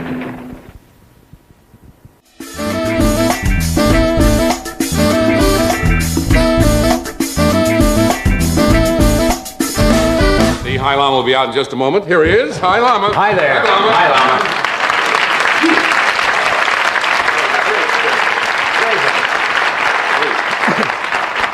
We like to do those nutty things, and there's no way as a cop-out, but we don't have much time. To rehearse. We put it together, and Bobby Quinn, Very our well. director, who does a sensational job every time we do one of these things, and our set, John Shrum, and all the people who make the sets are fantastic. And we got to do this once in a while. fun. We must get up and do high drama. Yes. Hi, drama. That I wasn't going for. My next guest is she's a lovely girl. She was, believe it or not, was raised on a chicken ranch in Sebastopol, was that it? California? Do you know where that is? No. That's what it is, Sebastopol. She grew up and became Alice Johnson of the popular television series Room 222. Would you welcome, please, Miss Karen Valentine?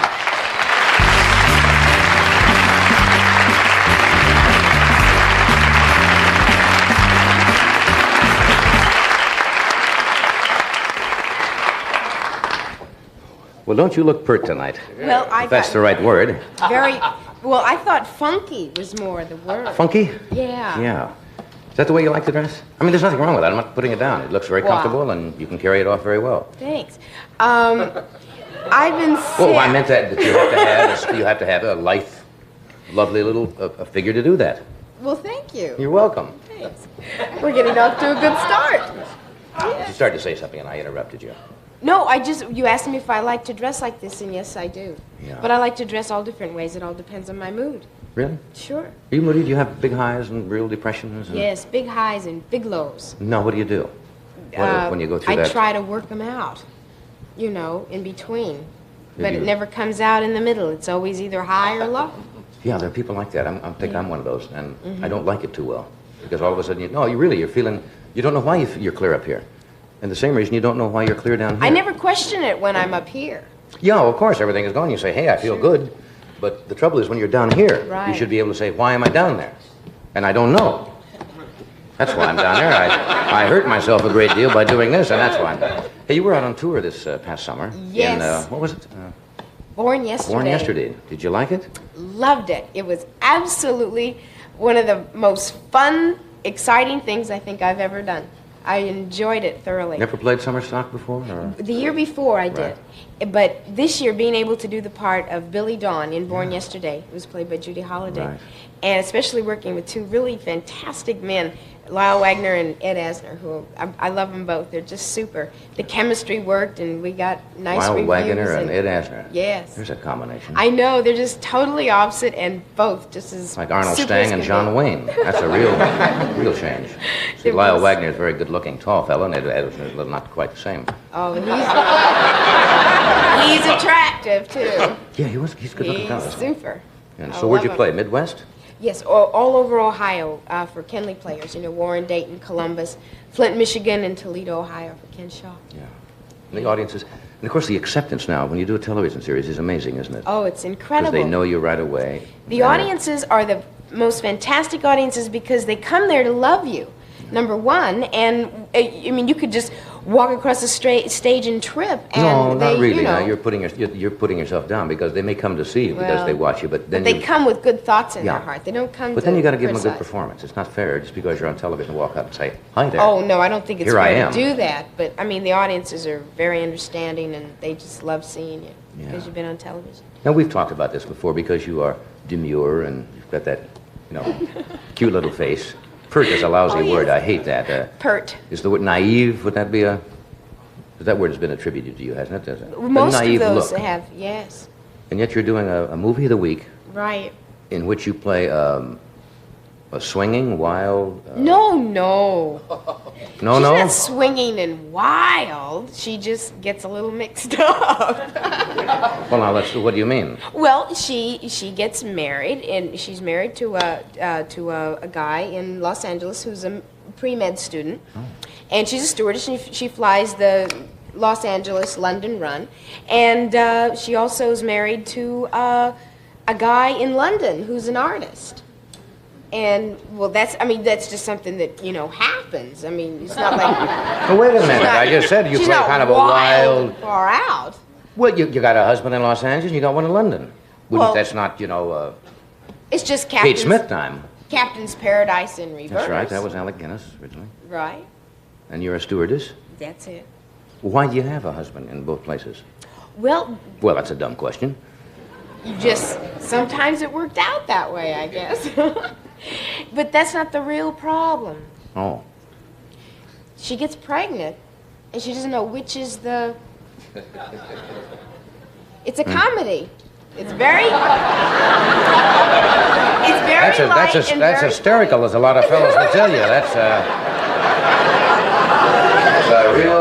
That's really funny, waiting for the rabbit to die. There's a scene like that, too. Oh, is there? I didn't know. Well, you didn't... I know. But it'll be on soon, so everyone can see. That's a movie of the week. Now, isn't that kind of a change for you? I mean, image-wise? Yes, of course. But it's a family picture, isn't it? Well, yeah. To say the least. Well, I mean, if it's on movie of the week, that's got to be on prime time. So it's nothing, we're trying to make it sound like it's something that young people should not see, but it's not. No, it's not dirty. I never said that word. Oh. I said suggestive. I didn't even say that. I'm saying that now. I said wild. Wild and free. Yeah. Oh, I'm sick. What's wrong? I've been sick. Really? I'm sorry. I had a horrible day. Everybody always comes on so upbeat and everything. This has really been a rotten day. You want to tell me about it? No, I'm open till, till we'll all 1 be o'clock. in tears. What started it? Just a rotten day? Well, I got up at 6 o'clock. Oh, and here comes the commercial sign. Do the commercial, and then we'll tell discuss about your my rotten day. I'm so sorry to hear that. Yes. Nobody's ever come on and said, I've had a rotten day. Would you like to hear about it? It might be refreshing for a change. Boy, this was a lousy, rotten, stinking day. We'll be right back. Tests have proven that not even the leading antiseptic mouthwash is more effective against bad breath than Lavoris. Sylvia, did you hear that? Yes, dear. They said a mouthwash doesn't have to taste bad to work. I know, dear. They said not even the leading antiseptic mouthwash is more effective than Lavoris. But Lavoris tastes good. I know, dear. Then why? We do, dear. And look, Lavoris is the mouthwash more dentists use. That's a mouthwash you could love. Lavoris works, and it tastes good. I'm blocked up. I'm blocked, too. Hay fever, huh? Hay fever. What can you do? When hay fever blocks you, use Vicks Sinex nasal spray. Vicks Sinex? Vicks Sinex, the blockbuster. 2 sniffs, and I can feel those cooling Vicks vapors. And then? Then the decongestant in Vicks Sinex starts unblocking me. Unblocking my nose, my sinus openings. Unblocking me in minutes. Hey, that's Vicks Sinex nasal spray. The blockbuster.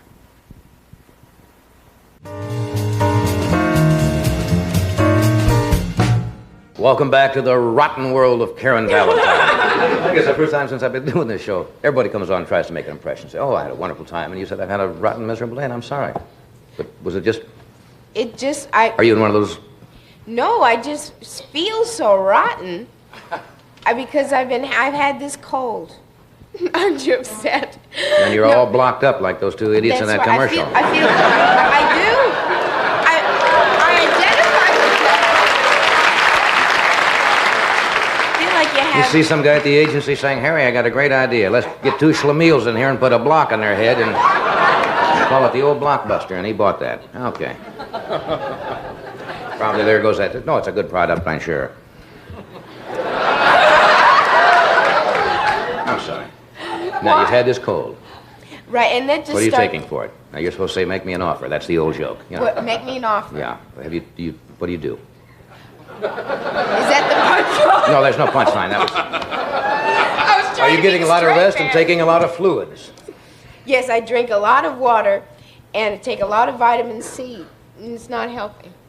Well, there's a big controversy with that. Dr. Linus Pauling was the one who first came out and said that massive doses of vitamin C, if you took them, would prohibit you from getting a cold. And other scientists said that's a lot of hogwash, and it makes no difference at all. A lot of people think there's a cold within you all the time. I mean, the virus is there, and the system gets out. I don't know why I'm telling you this, but this is what I heard. That the system gets out of balance, and it has nothing to do with sitting in drafts. They made a test on that once. Did you know that? Somebody said if you eat candy, you get colds. Because it wets down some of... I never heard that at all. Well, I heard that one morning really early. I keep the television on all night. Well, that's early in the morning kind of material. Did you know that they made tests in colleges where they took volunteers and set them by open windows and set them on blocks of ice and doused them with water and fresh air? And they didn't come down with any more colds than the people who were not subjected to that. So they figured that has nothing to do with it. Your system gets internally run down or something. This is not helping your problem at all, of course. But you're diagnosing it wonderfully. Thank you, my dear. My sprinkling system blew up. That's another trauma. You mean the sprinkling? The sprinklers outside, they blew up. But you know, a good thing did happen today. Now for the good news. A really good thing did happen today. My makeup man on room 222 is named Shotgun Britton, and he used to be Frank Sinatra's personal makeup man and Jane Russell's and Bob Hope's, and he is a legend in his own time. He is a crazy man. He is wild. He is insane, and you love him. He's wonderful. He has the warmest heart. Yesterday was his birthday, and we wanted to give him a surprise birthday party, but we couldn't yesterday because we were on location. Right. And we had to wait until today. So all through the day of his birthday, everybody just said, "Happy birthday, how are you?" And we couldn't do anything. And today at lunchtime, Lloyd Haynes, who plays Pete Dixon on room 222, had lunch catered in, and we brought in his family and old friends and everything. And about 1:30, the phone rang, and it was Frank Sinatra calling to wish him a happy birthday. And it just made his whole day, and that saved the day for me. I said it was really a rotten day, but it was really a super day. That's good. You must be very fond of him. Obviously, you can tell. It was wonderful. That's good. So you're feeling better already, aren't you? Good heavens. It's not contagious, so don't worry, you can touch me. All right. We'll return with more of the Tonight Show after this word. I'm a marine biologist with a PhD. I'm also an aquanaut, and there's one thing I have in common with the astronauts. When I'm on the job, I also include Tang in my menu. I'm a mother, too, and at home, my family and I drink Tang because it tastes so good. I like the fact that it contains all that vitamin C. More Tang. But what my children care most about is taste. And Tang lives up to its name. It really has Tang. We Americans love coffee, but coffee can be bitter. Bitter, bitter, bitter. You could even see a bitter cup of coffee on a man's face. To take some of the bitterness out of your life, switch to Sanka brand decaffeinated coffee. When we take out the caffeine, we also take out a lot of the bitterness, leaving just a good, smooth-tasting cup of real coffee. Sanka decaffeinated coffee. If it's less bitter, it's better. Travel arrangements and promotional fees paid by United Airlines. From New York to Honolulu, United services more cities of your land than any other airline.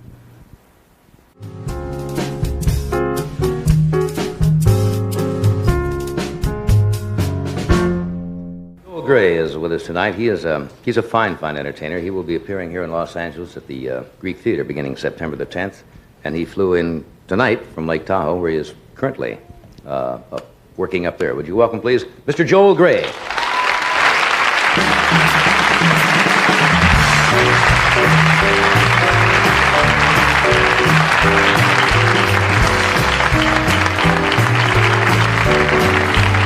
How are you?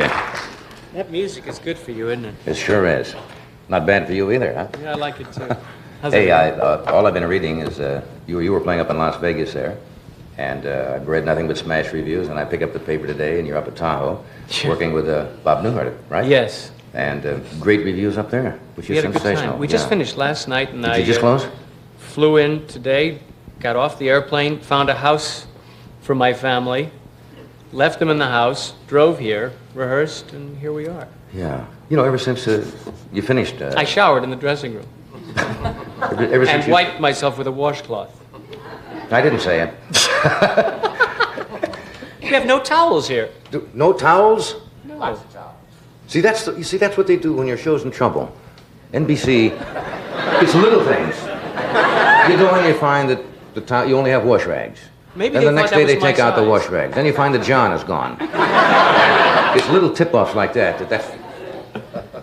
Hey, listen. Ever since you've been finished Cabaret, you've been traveling all the time, working. When are you going to take a break?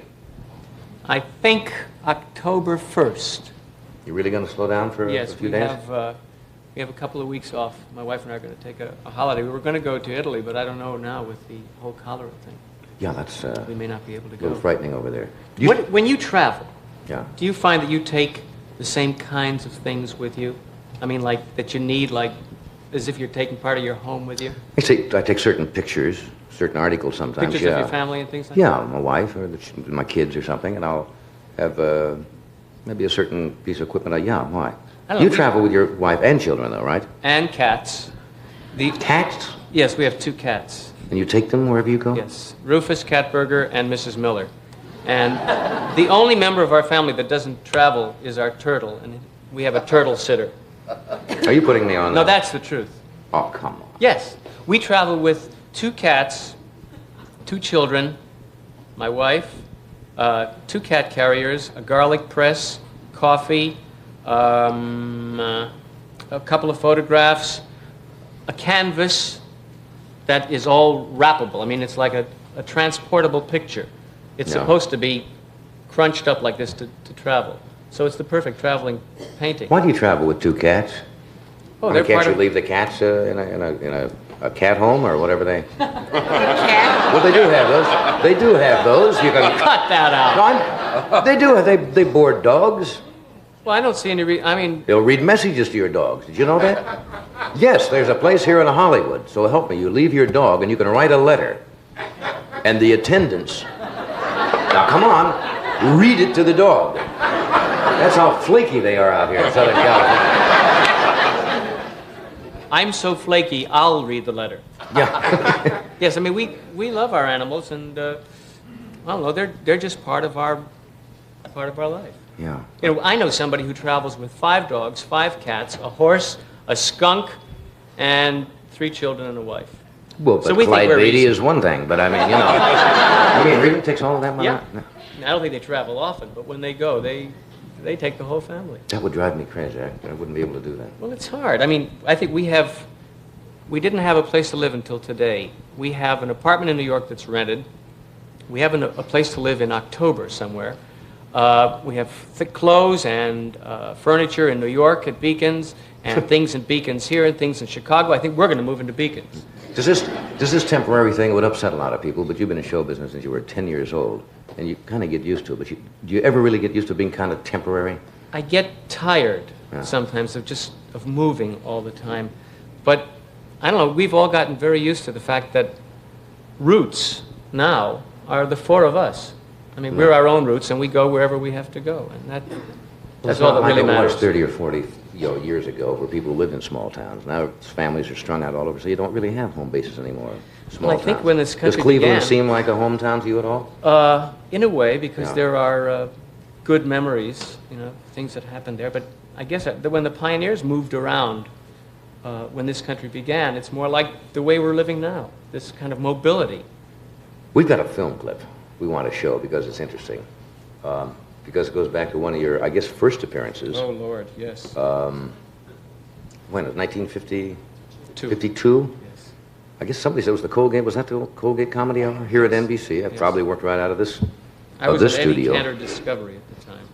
In Eddie Cantor Discovery. Mhm. And you did I think, a small impression. I didn't know what I was doing. First network? It was one of the first network appearances that I made. Yeah. You sure you want to show this? Yes, we're gonna run it. No, these are interesting to watch. Okay. This is from, I think, Colgate Comedy Hour around 1952 with Eddie Cantor. So watch the monitors in the studio. Bobby, you want to roll it?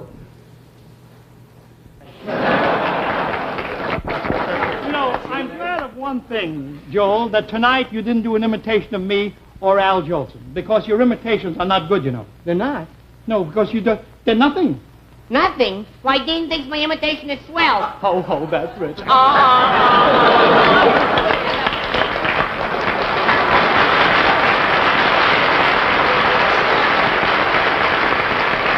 You see, these days to do a real imitation, you must have the pill. Pill? For instance, the people who impersonate Jimmy Durante, you see, Jimmy sends them a pill. Oh, you're kidding. Oh, I'm not kidding. For instance, would you like to do it? Look, here. Would you take this pill? Take this pill. Just swallow this water. Now it's starting to work. You see, and now you're ready to do an imitation of Eddie Cantor. That's all. Potatoes are cheaper, tomatoes are cheaper. Now it's time to gave the price a downward shout. Grab yourself someone to fry your eggs and bacon. She can live just like a queen, now what you're making. And if she's really good looking, you won't mind her cooking. Anytime's the time. Now's the time to fall in love.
I know how you feel when you look back and see something you did 20-some years ago. You kind of go, oh. I mean, did you see that haircut and did you see that size of my behind? You had a fairly large... Yes, what is that? Yeah. Did you notice? Maybe was that the old kinescope doing that, or was that you at that time? I don't know. It's hard to look at that, I'll tell you. Yeah. Nothing but guts. You moved around. We'll take a break here. We'll be right back after this message.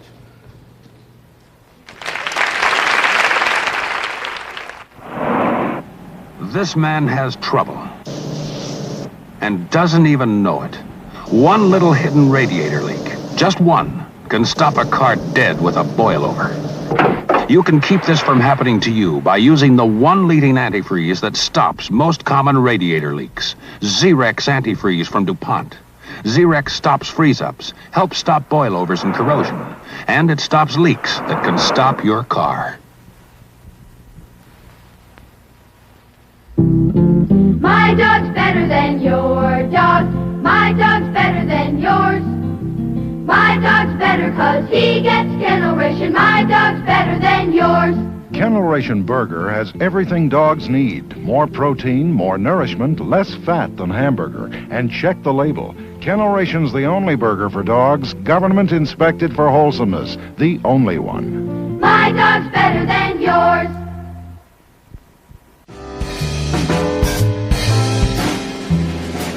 I was wondering, you were talking about things that you take with you on the road. Do you take the Oscar with you?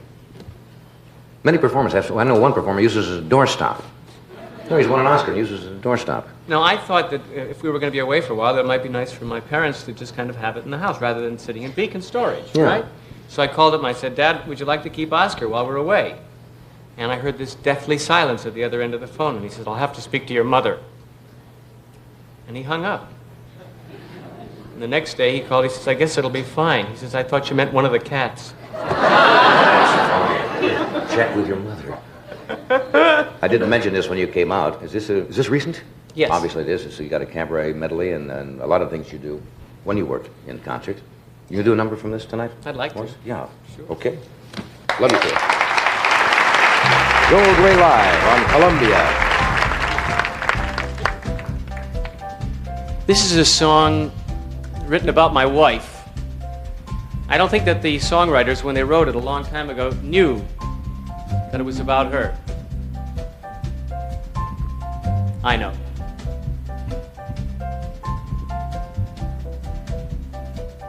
It seems like happiness is just a thing called joy. She's got a smile that makes the lilac wanna glow. She's got a way that makes the angels heave a sigh when they know pretty Joe's passing by. Well, there were times, my friend, we found the table bare, but with my Joe it seemed like Christmas everywhere. Troubles fly away and life is easy go. Do I love her good? That's all I need to know. 'Cause my happiness is just a thing called joy.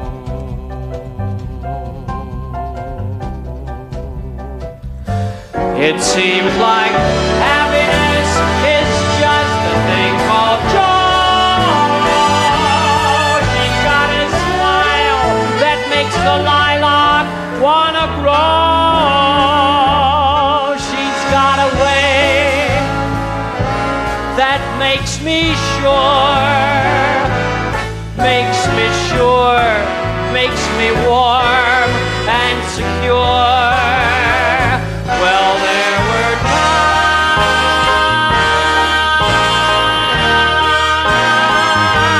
times with my Joe, Christmas everywhere, troubles fly away and life is easy going. Do I love her good? That's all I need to know. 'Cause my happiness is just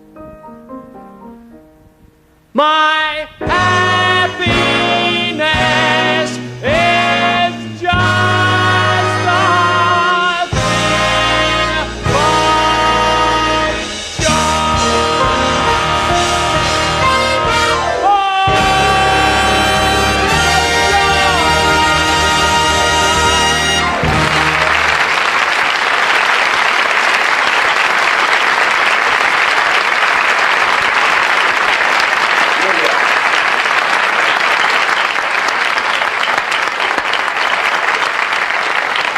That's a good song. That goes back many years, doesn't it?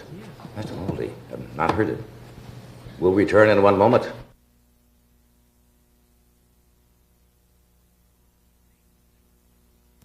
There was the broom. It was better than nothing. Then came the first vacuum cleaner. It was better than the broom, but not much. Then the first upright vacuum cleaners, still far from perfect. Then the first canister cleaners, also far from perfect. And now at last comes the new Eureka Power Team, the ultimate in cleaning convenience. The new Eureka Power Team, A vacuum cleaner that's like two vacuum cleaners, with the suction power of a canister and the deep cleaning power of an upright. With a new Rotomatic power head that has a motor of its own and a beater bar brush to get out deep down carpet dirt. The Rotomatic head floats easily over carpeting, adjusting automatically to any carpet height. The historic new Eureka Power Team. The ultimate in cleaning convenience is here, at last.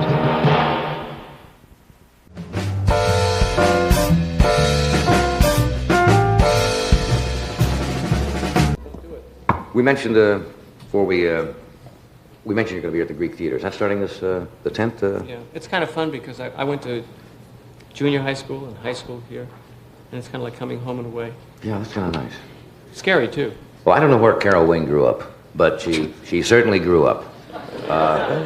And she was our matinee lady on Tea Time Movie, and she was in Paradise a moment ago. Would you welcome Carol Wayne?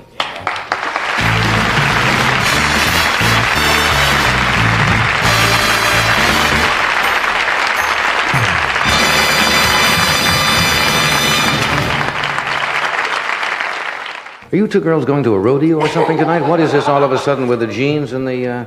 These are cute clothes. Yes, Cute, yes, cute. yes, they are. Very nice.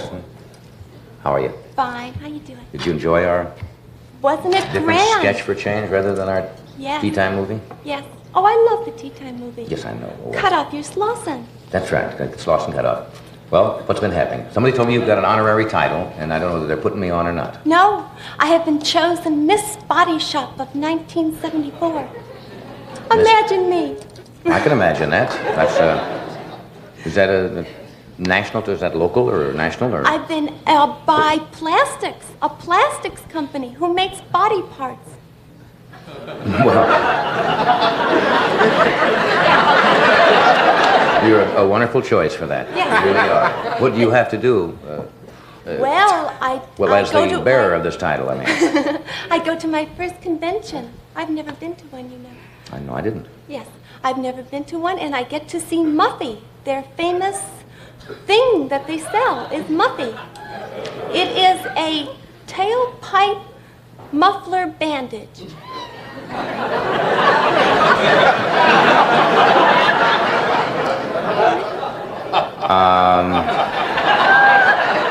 Do you have a leak in yours?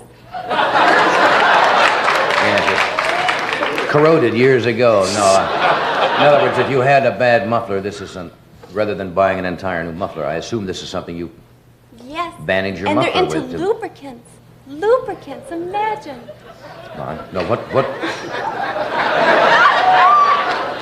what will you do at the convention? Did you distribute these parts, or Maybe take pictures with them. with the salesman and stuff like that? Meet salesmen, do you think I will? Well, the convention, yeah, of course. Will you meet salesmen? Well, certainly. Oh. And I'll show them their body parts. Well, that's what you should do. There's a muffler fix-it kit. Well, I didn't know all that. I think anything sticky, they handle. Plastics, hard as a rock. I understand.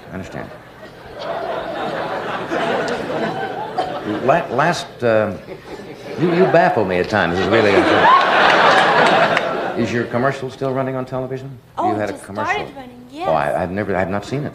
Really? I bet you're a big television watcher, too. I watch a certain amount to see what's going on. Right. Well, you have to, to be au courant, as they say. Really? You've heard that. It's an underwear commercial. Yes, Munsingwear. I had to do something for their convention, too. I guess they're really bored at those conventions because... Wait a minute. Well, go ahead. I'm sure you'll be. It's a film of me as the matinee lady. Imagine how famous you have made me. Is that right? Has the show helped your career? No. Well, most people come on and they say, gee, you don't know what the Tonight Show has done, and so forth, every place I go, and it has done your career? I'm overexposed. Well, besides that, I mean... No, you mean you've been on the show too many times, you think? No, but I'm famous for this. Buck Henry wanted me for a movie, told me how much I would influence his marriage, how much he would like to work with me, and then said, but you're overexposed. And so you're not going to do that? No, I'm not. Well, what else is current in your life now?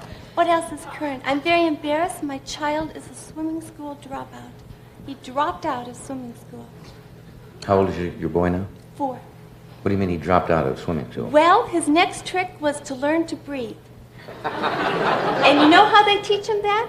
They knock them on the head while they're swimming along. And he got angry. And then the other way they teach him is to pull their hair up out of the water to say, it's time to breathe. And he didn't like that either. And he said, I'm fed up with it, I quit. But that's what children, you know, if you put children in the water, they normally will. No, they don't. They You gotta don't. knock them on the head. They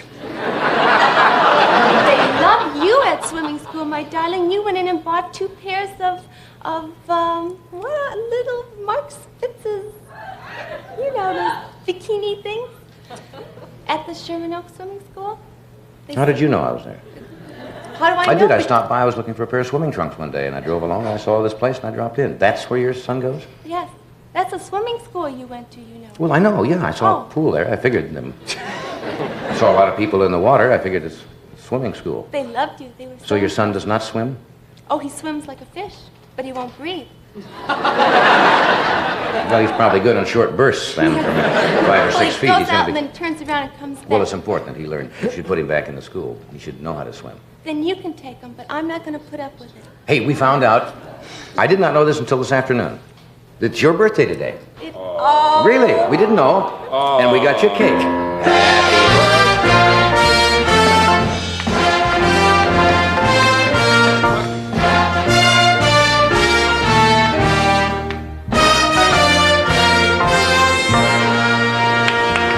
Happy birthday. Isn't that nice? Okay. Happy birthday. No. I think I'll wish for something for both of us.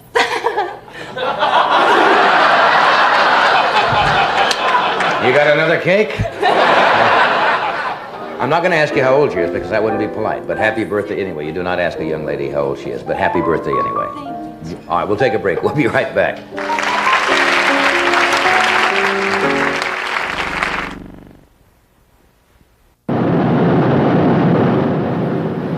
Vinyl car tops look great when they're wet, but in the short time it takes to drive home, they're dull again. Well, I've discovered how you can keep vinyl looking beautiful with Scott's Liquid Gold Countertop Polish. Just spray it on for a rich, wet look. And it lasts a lot longer than water. Liquid Gold Countertop cleans away scuffs, dirt, and dust. Hey, Mom, let's take it around the block to show it off. What's a Matador? This little beauty right here is a Matador. It's America's newest and sportiest midsize from American Motors. Now, if you've been looking at midsize cars and found that they're mostly on the dull side, then head for your AMC dealer and take a look at the all-new 1974 Matador. It's got the exciting look of a sports car, yet the legroom and comfort of an American midsize. And there's even a special Matador designed by the world-famous designer Ole Cassini, featuring plush black upholstery, deep copper-colored carpeting, and a copper-accented exterior. Plus, all Matadors come with a feature no one else offers, the exclusive AMC Buyer Protection Plan. That means AMC will fix or replace any part except tires free for 12 months or 12,000 miles, whether the part was defective or just plain wore out under normal use and service. So visit your local AMC dealer tomorrow and check out America's newest and sportiest midsize, the 1974 Matador.